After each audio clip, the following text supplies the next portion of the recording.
Nagluluto ako ng pansit. So, hindi ko agad na video Hindi ko agad siya naanhan.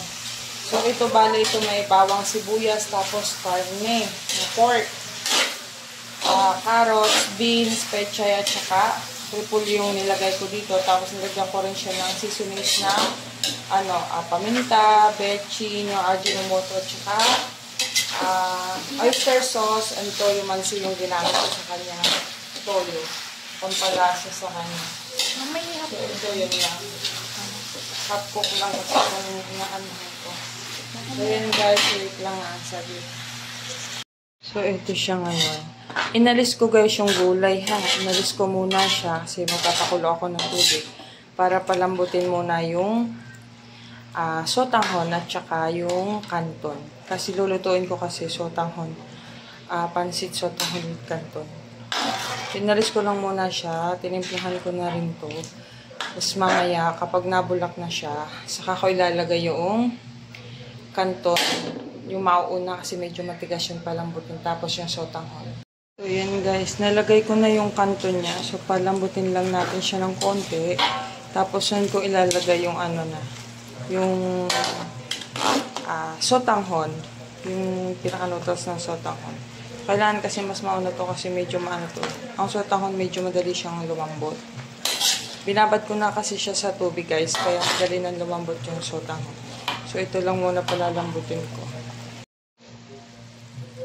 Ilalagay ko na yung sotanghon natin, yung noodles ng sotanghon. So, ayan na siya. Lagay natin.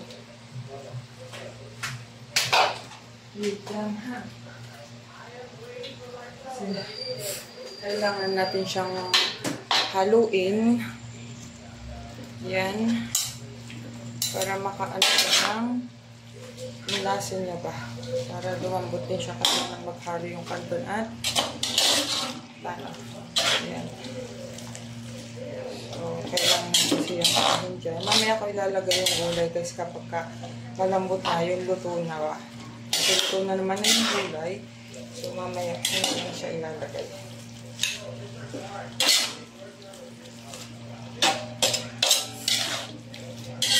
Dapat itong niluluto ko ito ng birthday ko pa kaso sobrang busy ng araw na yun.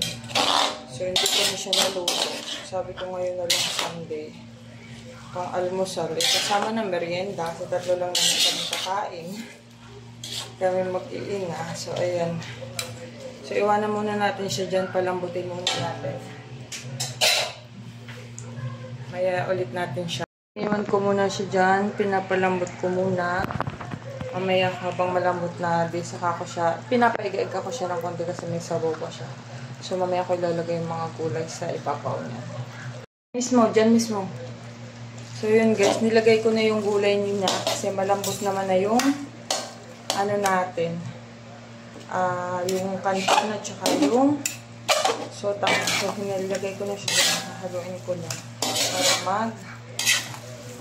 mag-combine pa rin yung lasa niya. By the way, nilagyan ko pala siya ng kimchi. Kimchi guys. Kimchi.